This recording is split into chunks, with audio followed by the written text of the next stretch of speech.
años, a ese proceso, a esa lucha, aumentó un elemento, que es el elemento religioso. Es decir, no solamente cómo se mueve el mundo en la política, sino que cómo se mueve el diablo detrás de todo eso. A veces nosotros estamos entretenidos, ¿verdad? Mirando aquí problemas, crisis, política por acá, política por allá, pero no sabemos que hay un poder actuando de la misma manera, pero en contra de los hijos de Dios. Y Dios está al control de la historia, pero el diablo también quiere romper los planes de Dios. El diablo sabe que está perdido, sabe cuál es su final, pero trata de impedir, trata de atrasar, trata de meterse, trata de interferir para que Dios no cumpla sus planes. Sin embargo, sabemos que Dios siempre es el victorioso. Ahora, lo interesante es que en la cuarta bestia, que era terrible, la cual representaba Roma, y cuando hablamos de Roma en sus dos fases, ¿se acuerdan? La Roma imperial y la Roma papal. Porque cuando los césares salieron del escenario, ¿quién quedó en la silla de César? El Papa. Entonces, es por eso que esta bestia apareció con 10 cuernos. Esos 10 cuernos dice la Biblia que serían 10 reyes. Mientras Daniel estaba mirando los cuernos, vio que salía un cuerno pequeño. Esos 10 cuernos, ¿a qué representaba? A 10 tribus bárbaras que dividirían el imperio. Comenzaron en el año 351 y lo derribaron en el año 476. Ustedes saben que uno de las cosas que prepararon la caída del imperio romano fue la inmoralidad, como ya les mencioné en algún momento, fue la corrupción, la cultura que ellos adquirieron era una cultura de desorden, a pesar de que políticamente eran ordenados y eran fuertes, pero cuando la moral cae, todo se destruye, a lo que nuestro mundo hoy está llegando. Ahora, Constantino comete un error grave cuando era emperador, un error político. Constantino fue el primer emperador que se bautizó y se hizo cristiano. Solo que al ingresar al cristianismo, él traía todas sus costumbres paganas. Él era un adorador del sol. Es por eso que instaló el día domingo como adoración, porque él seguía adorando a su Dios, pero ahora diciendo yo soy cristiano. Y muchas costumbres paganas ingresaron dentro de la iglesia. Y cuando la Biblia fue retirada, esas costumbres fueron puestas como dogmas, que lamentablemente hasta hoy se siguen practicando y se seguirán practicando. Solo que Constantino, ¿qué cosa hizo? Él hizo una ciudad en su nombre y él trasladó para la capital de su imperio esa ciudad. Ustedes se acuerdan de Constantinopla, ¿verdad? Su orgullo le llevó a mover la capital. Y cuando él movió en el año 350, a partir del año 351, Roma empezó a debilitarse porque es allí donde aprovechan las tribus extranjeras a posesionarse de Roma. Y eso es lo que ocasiona la caída. El año 476, Odoacro desafía a Rómulo Augusto, que es el último emperador romano, y Roma es dividido. ¿Por qué? Porque ahora empieza una lucha entre esas tribus. Ahora, esas 10 tribus formaron lo que hoy conocemos como Europa. Ahora, también nosotros hemos visto que a partir del año 538 es recién donde el Papa tiene un poder absoluto. Antes no. ¿Qué sucede en el año 538? Desaparece la última tribu que estaba en oposición contra el Papa. ¿Recuerdan que habían 3 tribus que estaban en oposición? Muy bien. Desaparece. ¿Por qué? Porque los eliminan. Y al ser eliminados, entonces él tiene poder absolutista, él puede hacer lo que quiere. ¿Y eso cuándo termina? Termina cuando Berthier, el general, toma prisionero al Papa Pío VI en el año 1798. Allí termina. Si nosotros sumamos entonces 538, ¿verdad? ¿Y cuántos años nos falta para 1798? Exactamente son 1260 años. Eso está comprobado, corroborado en la historia. Solo que eso estaba ya profetizado. no solamente en Daniel, sino también en Apocalipsis, que perseguiría a los hijos de Dios por tiempo, la mitad de un tiempo. Apocalipsis, que dice 42 meses, 42 por 30 que trae cada mes, son 1260 días. Y 1200, si nosotros aplicamos día por año, como se debe aplicar en profecía, hoy lo vamos a ver eso, entonces da 1260 años. La profecía es exacta, totalmente. Ahora entramos al capítulo 8. Y en el capítulo 8 se nos presenta ya no los 4 imperios, sino 2. La pregunta es, ¿por qué ya no se presentan Babilonia? Porque Babilonia ya pasó a la historia. Ahora aparece bajo 2 nuevos símbolos. Recuerdan que estamos en parte profética. Y un símbolo no se debe leer o interpretar como se lee. Un símbolo se debe buscar un equivalente. Solo que aquí no necesitamos interpretar, porque un ángel le da la interpretación a Daniel y le dice, mira, lo que te he mostrado o lo que tú has visto significa esto. Ahora aparece en el escenario 2 animales, un carnero y un macho cabrío. Miren el capítulo 8 de Daniel. Vamos a abrir la Biblia. Daniel capítulo 8. Es interesante. En el año 3 del reinado del rey Belsasar, aquí está retrocediendo Daniel a cuando Babilonia todavía existía. Yo, Daniel, tuve una visión después de aquella visión que había tenido antes. Yo estaba en Susa, que es la capital del reino. Recuerden que ahora están en el reino de ¿quién? De Medo-Persia. En la provincia de Elán, en la visión yo veía que estaba junto al río Ulai. Alcé mis ojos y miré qué cosa dice. Un carnero que estaba delante del río. ¿Qué tenía este carnero? 2 cuernos. Y aunque los cuernos eran altos, ¿qué cosa dice? Uno era más alto que el otro. ¿Ustedes se acuerdan del oso? ¿Qué cosa tenía el oso? Una parte más alta que la otra. ¿Qué cosa tiene el carnero? 2 cuernos. Solo que uno es más alto que el otro. Y el otro creció más. ¿A qué se está refiriendo? A Persia, que creció más que Media. Vi al carnero que hería con los cuernos, fíjense qué dice, ¿a dónde? Al poniente, al norte y al sur. ¿En cuántas direcciones? 3. ¿Recuerdan que el oso tenía 3 costillas en la boca? Correcto. Ahí están las 3 direcciones, las 3 conquistas de Media y Persia, a Egipto, a Babilonia y a Lidia. Pero ustedes pueden decir, bueno, ¿y cómo sé de qué representa ello? Vayan al versículo 20, vamos a dejarnos de misterios. El versículo 20 tiene la interpretación, dice así, en cuanto al carnero que viste que tenía 2 cuernos, ¿qué cosa dice ahí la Biblia? Estos son los reyes de Media y Persia. ¿Necesitamos aquí crear algún símbolo, decir quién representará? No, está explicado. Entonces, ahora Medo-Persia está representado ¿con qué? Como un carnero, ¿correcto? Solo que aquí, ¿por qué cambia de imagen? Esa es la pregunta. Porque Dios muestra a Daniel un trasfondo diferente. Detrás de la lucha entre Medo-Persia y Grecia, Dios quiere mostrar 2 animales que eran representados en un sacrificio especial que tenía el pueblo de Israel. Ustedes saben que el pueblo de Israel todos los días ofrecía un cordero. Ese cordero, ¿a quién representaba? A Cristo. Es por eso que cuando Cristo muere en la cruz, no necesitamos sacrificar más corderos. ¿Cuándo se sacrificó el primer cordero? Cuando Adán y Eva pecaron. ¿Recuerdan que Dios le dice a Adán y Eva, el día que comen de cierto morirá? ¿Recuerdan eso? ¿Murieron o no murieron ese día? No murieron. Uno dice, entonces Dios mintió. No mintió. Un cordero murió en el lugar de Adán y Eva. Ese cordero, ¿a quién representaba? A Cristo. Desde ahí comenzó un camino de sangre para que el pueblo entendiera que si yo no muero es porque alguien tomó mi lugar, y es Jesús. Un cordero era sacrificado todos los días.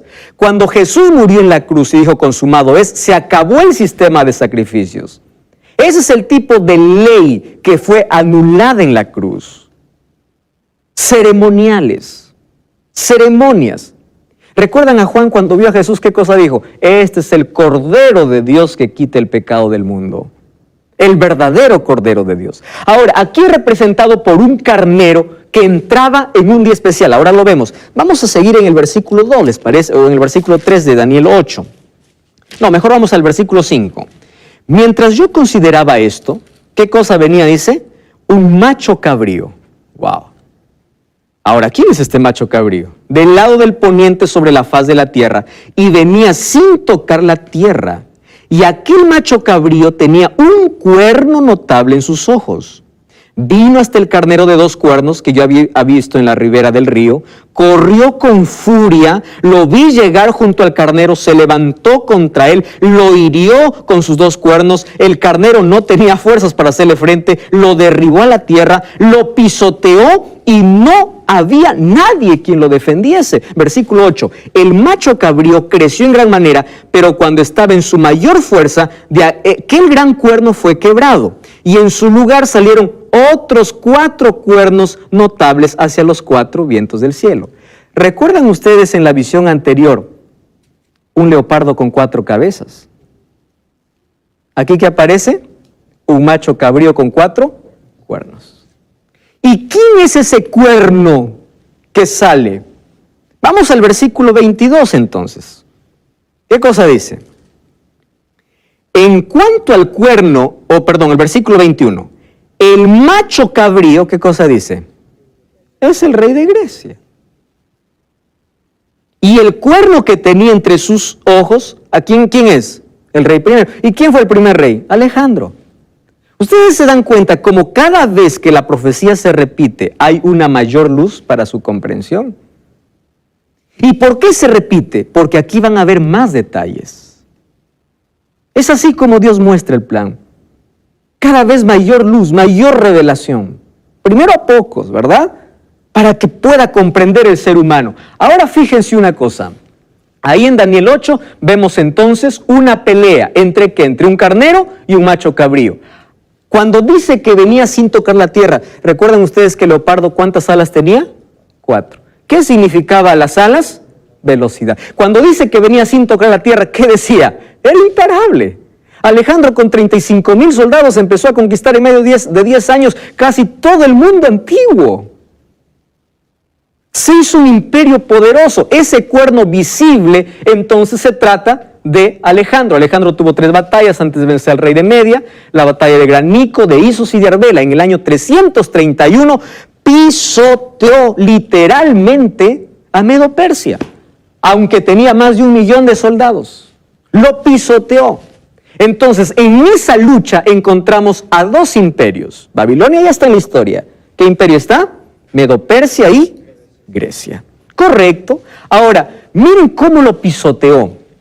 Alejandro derribó por tierra, los pisoteó sin que nadie lo auxiliase. Como dice la Biblia, Susa fue saqueada.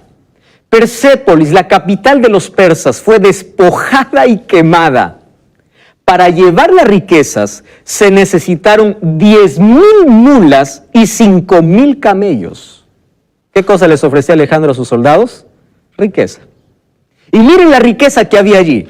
Llevó de Susa, solo de Susa, 1,180 toneladas de oro. ¿Qué les parece? No hubo nadie que lo defendiese, dice. Lo saqueó. Lo arruinó, lo derribó, desapareció allí en la batalla de Arbela en el año 331. Allí Medo-Persia pasa una vez más a la historia. ¿Y quién es el imperio que ahora brilla? Grecia. Ahora, ¿qué cosa sucede? Después Daniel 8:8 dice, cuando el macho cabrío se engrandeció, estando en su mayor poderío, ¿a los cuántos años comienza Alejandro? A los 25 años. Y cuando estaba en la mayor fuerza, ese cuerno, ¿recuerdan el cuerno que tenía en los ojos que significaba el rey primero? Fue quebrado. Y en su lugar crecieron 4 visibles hacia los 4 vientos del cielo. ¿A los cuántos años murió Alejandro? 33 años. Rindiendo adoración a su dios Baco, que era el dios del licor. Un día se emborrachó tanto y dijo, yo voy a tomar una copa de vino o un vaso de vino por cada ciudad conquistada. enfermó y murió. 33 años, en la mayor fuerza, murió. Solo que cuando murió, él no tenía heredero. Apenas tenía un hijito que venía en camino, que nació después que él murió. ¿Quién fue puesto allí para gobernar en el imperio griego? Su hermano, Filipo o Felipe. Pero ni siquiera era su hermano, era un hermanastro que no tenía liderazgo. Los 4 o 6 generales que habían, destruyeron y lo sacaron, lo asesinaron. Entonces hubo una disputa entre los generales, les conté la historia, ¿verdad?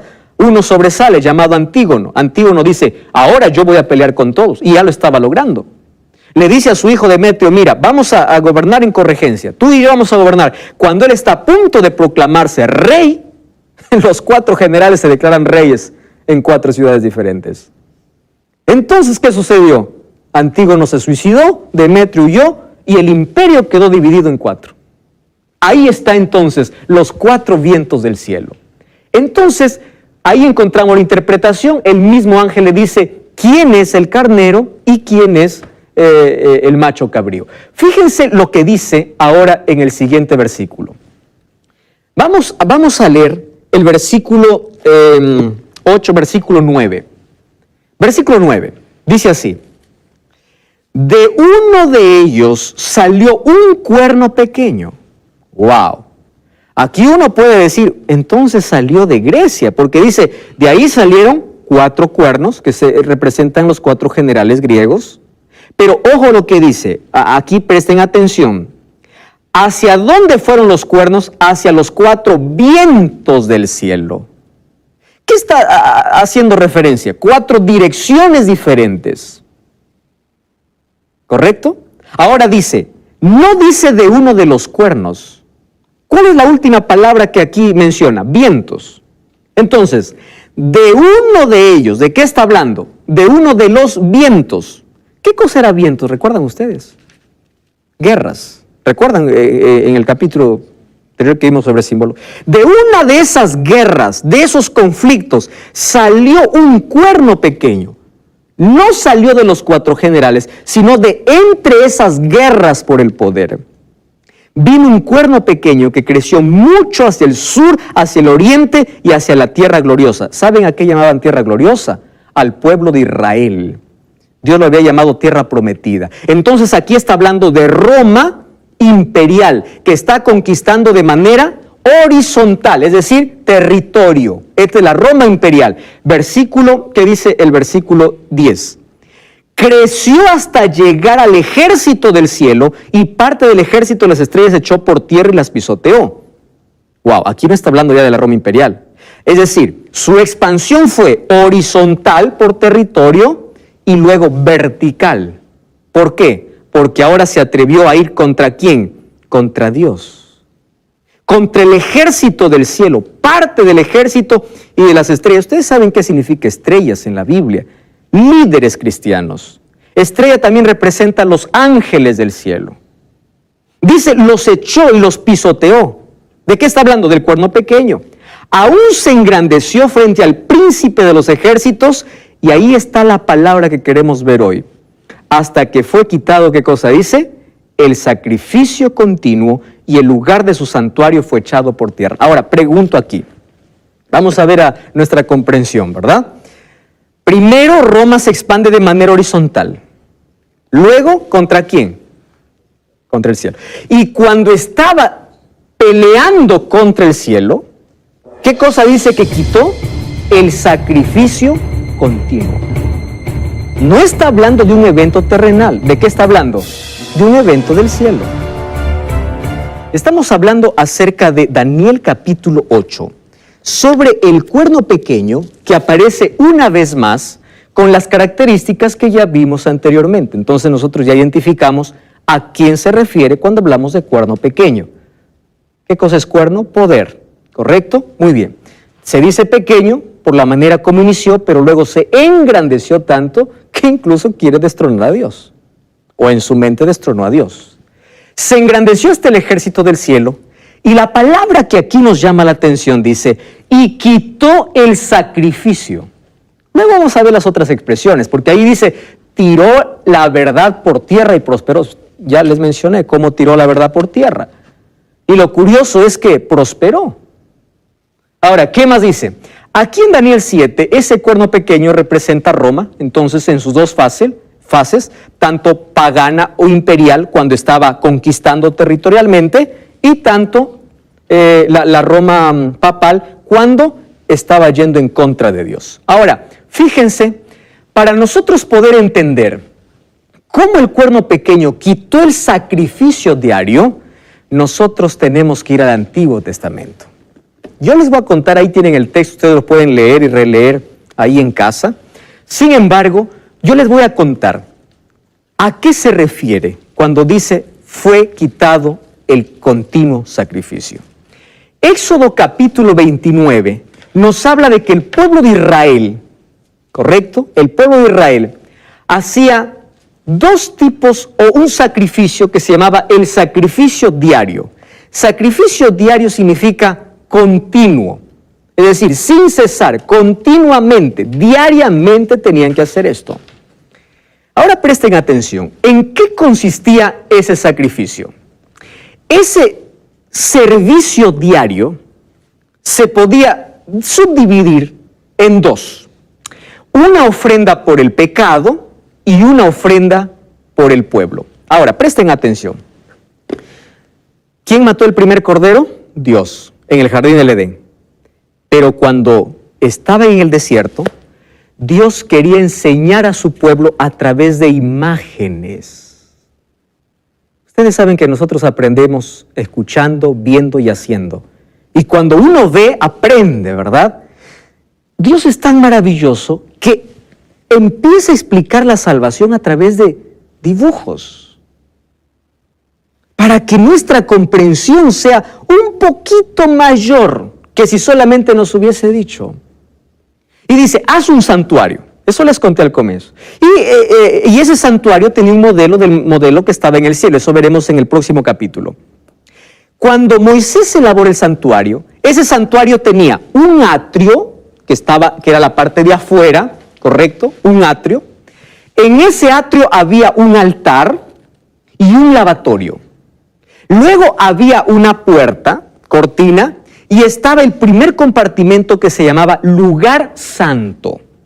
¿Están entendiendo ahí? En el lugar santo habían tres cosas. Estaba el altar de incienso, que era un perfume que día y noche estaba ardiendo. Estaba una mesa con 12 panes, que representaba a las 12 tribus de Israel, y el pan ¿a quién representa? A Cristo. Y había también un candelabro con 7 brazos, que era Cristo. ¿A qué representaba el pan? A Cristo. ¿A qué representaba el candelabro? A Cristo. Es decir, todo el santuario, ¿a quién representaba? A Jesús. Afuera, ¿quién estaba? El sacerdote. Entonces, todo el año, el sacerdote ofrecía sacrificio. No se olviden que tenía 2 compartimentos. El primero que estaba, lugar santo. Y el segundo compartimento era el lugar santísimo. Hasta el lugar santo llegaba el sacerdote todos los días. Pero al lugar santísimo solamente entraba el sumo sacerdote una vez al año. A eso se llama Yom Kippur o día de juicio. Cuando el sumo sacerdote entraba una vez al año, ¿a dónde? Al lugar santísimo. ¿Qué había en el lugar santísimo? Estaba el arca del pacto. ¿Y qué estaba dentro del arca del pacto? El maná, la vara de Aarón que floreció y la ley de Dios. ¿Dónde estaba? En el lugar santísimo. Ahora, les explico. El servicio diario consistía, primero, ¿qué cosa era la ofrenda por el pecado? Yo soy un pecador, ¿correcto? Entonces, por favor, Daniel, ven para acá. Ayúdame. Solamente párate ahí, ¿está? Yo vivo en este extremo, aquí está mi campamento, y yo pequé. Entonces, yo, como pecador, tengo que morir, porque la paga del pecado, ¿qué cosa es? Es muerte. Pero yo no quiero morir. Hay alguien que muere en mi lugar. ¿Quién muere? Un cordero. Tomo una ofrenda, tomo un cordero, llevo el corderito, tiene que ser el mejor, porque representaba ¿a quién? A Jesús. Tenía que ser sin defecto. Tomaba el cordero, y me iba ¿a dónde? Al sacerdote. ¿Dónde me estaba esperando? Ahí afuera, en el atrio, afuera. Porque afuera estaba el altar del sacrificio. Yo ingresaba y yo traía mi corderito, que era el animal más puro e inocente. Entonces tú, Daniel, vas a representar al sacerdote. Yo vengo con el cordero y yo no voy a permitir, yo no te voy a dar que tú mates el cordero, sino que tú como sacerdote me vas a entregar un cuchillo, ¿correcto? Entonces, yo recibo el cuchillo y yo mato el cordero. Es decir, yo mismo, ese cordero está muriendo por mi culpa. Degollo el cordero, su sangre aquí me ensucia, pero yo estoy limpio por dentro. ¿Qué cosa haces tú como sacerdote? Tú tomas la sangre del cordero y ¿a dónde te diriges? Al lugar santo, ¿correcto? Ahí en el lugar santo, junto a los cuernos del altar donde estaba el altar del incienso, esparces la sangre. Tú sales y cuando yo estoy esperándote aquí, cuando tú sales, dices, solucionado. ¿Qué quiere decir? Antes de que yo mate el cordero, ¿sabes qué cosa ocurrió? Yo cerré mis ojos, recuerda que tú eres sacerdote, yo cerré mis ojos y puse mi mano encima de la cabeza del cordero. ¿Qué cosa estaba haciendo? Confesando mi pecado. No te confesaba a ti. ¿A quién confesaba? Al cordero. Entonces mira, ¿cuál es tu función? Mi pecado era transferido ¿a dónde? Al cordero. Tú tomabas la sangre y ¿a dónde metías el pecado? Al santuario. Entonces mi pecado iba de mi pecado al cordero. El sacerdote todo lo que hacía era tomar esa transferencia y ¿a dónde lo llevaba? Hacia el santuario. Gracias, Daniel. Ahora escuchen lo siguiente. Así funcionaban las cosas. Además el sacerdote, ¿qué cosa era lo que hacía todos los días? Ofrecía un sacrificio todos los días, en la mañana y en la tarde. Ustedes recuerdan que Daniel oraba 3 veces al día. ¿Y oraba en dirección a dónde? ¿Por qué? Porque era hora de sacrificio. ¿Y por qué sacrificaba el sacerdote un cordero? Por aquellos que estaban tan lejos y no podían venir. Ahí había un cordero sacrificándose por ellos. Por aquellos tan pobres que no tenían algo que traer. Ahí había un cordero sacrificándose. Eso era ¿qué cosa? El servicio diario. ¿Comprenden? Ahora, mi pecado era transferido ¿a dónde? Al cordero. El sacerdote lo transfería ¿a dónde? ¿Dónde paraba mi pecado entonces? En el santuario. Entonces el santuario funcionaba como un tipo de almacén. ¿Correcto? Todos los días ingresaba simbólicamente el pecado. Eso era símbolo. Allí el sacerdote ingresaba, colocaba la sangre, volvía y era perdonado. Y ese cordero representaba a Cristo. Ahora, ¿qué sucedía entonces? Como todo el año entraba pecado al santuario, ¿qué necesitaba el santuario? Ser limpiado, ser purificado. Esa purificación se llamaba expiación o día de juicio. ¿Comprenden ese asunto?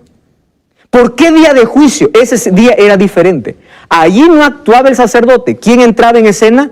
El sumo sacerdote. ¿Qué hacía el sumo sacerdote?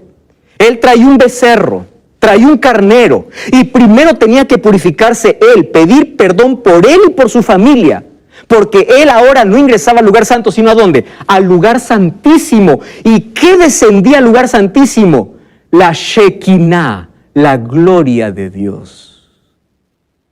Ahí estaba Dios. Entonces el sumo sacerdote tenía que purificarse. ¿Qué cosa ocurría ese día? ¿Por qué era diferente? De paso, había un solo día al año y ese día tenía que hacerse. Era el 10º día del 7º mes, que era el mes de Tishri.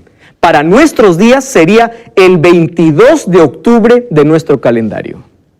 Esa era la fecha. Recuerden que este es calendario judío, nosotros tenemos el calendario gregoriano. ¿Correcto? Ahora, ese 22 de octubre era día de expiación. ¿Qué sucedía entonces en el servicio anual? Esos los detalles están en Levítico capítulo 16. En ese servicio anual traían 2 machos cabríos y echaban suertes. Uno era para Jehová y el otro era para Azazel. Azazel era el nombre de Satanás que se daba allí. Entonces, quien salía sorteado por Jehová, moría. ¿Correcto? Moría, lo mataban. Solo que la sangre de ese macho cabrío por Jehová ya no entraba como transferencia porque era sangre limpia. ¿Recuerdan que la sangre que hacía ingresar el sacerdote estaba contaminada porque llevaba mi pecado? Este macho cabrío no lleva el pecado de nadie. Es puro. El sumo sacerdote toma la sangre del macho cabrío y ¿a dónde se dirige? Ya no al lugar santo, al lugar santísimo.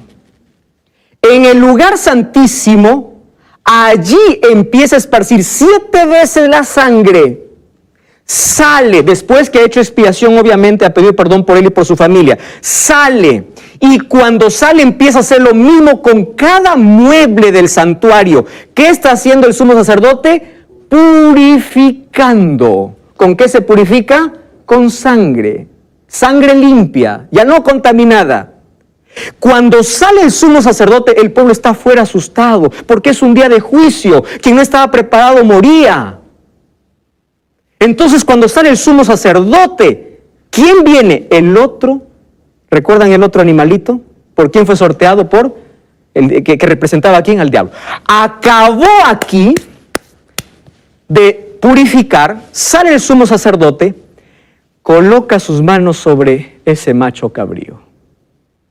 Quiere decir, todos los pecados que entraron al almacén, ahora vamos a tirar al basurero. Ese animalito representaba el basurero final. Porque ¿a quién representaba el diablo? Finalmente, algunos dicen el diablo entra en la escena de santificación. No, el diablo solamente es el responsable por todos los pecados que hizo entrar ¿a dónde? Al santuario. Entonces se confiesa allí delante de ese animal y 2 hombres llevan a ese animal ¿a dónde? Al desierto. Muy lejos. Y ahí tiene que morir ese animal. ¿A qué representa eso?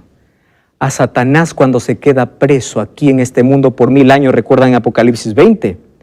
Esa es la manera como Dios erradica el pecado.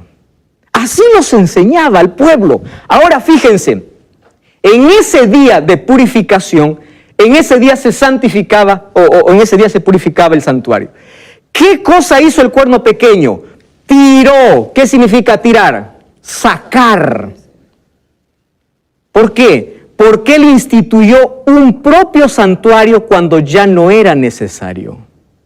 Cuando Cristo murió, acabaron los sacrificios, acabaron los sacerdotes. Pero el cuerno pequeño hizo su propio santuario y echó por tierra porque falsificó el sistema del santuario. ¿Cómo lo falsificó? Ahora, Cristo era quien perdonaba pecados, ya no un cordero ni un sacerdote. Entonces, ¿qué cosa hizo el cuerno pequeño? En lugar de dirigir a la gente hacia Jesús, ¿a quién lo dirige? A un sacerdote humano. Eso significa echar por tierra el sacrificio de Cristo. Cada vez que se celebra la misa, miren, el sacrificio de Cristo, el sacrificio de la Eucaristía, la misa, son un solo sacrificio. La víctima es una y la misma. La misma es ofrecida inmediatamente el oficio de los sacerdotes, quien entonces se ofreció al mismo en la cruz. Solamente la manera de ofrecer es diferente. En ese sacrificio divino que es celebrado en la misa, el mismo Cristo que se ofreció a sí mismo en una manera cruenta, en la cruz ahora es ofrecido de manera incruenta. ¿Qué dice el sacerdote? En cada misa nosotros aquí convertimos el pan en el cuerpo. Convertir. Es decir, vamos a sacrificar nuevamente. ¿Acaso el sacrificio de Jesús no fue único? Eso es falsificar. ¿Qué cosa más? Al poner la intercesión humana en los oficios de su sacerdocio, estableciendo el confesionario, ofreciendo en cada misa un sacrificio que afirma sacrificar de nuevo a Cristo, el papado no solo ha eclipsado el ministerio de Cristo, sino que lo ha anulado levantando un sacerdocio contrario. Cuando Cristo murió acabó ese sistema, porque todo eso era sombra de lo que iba a venir.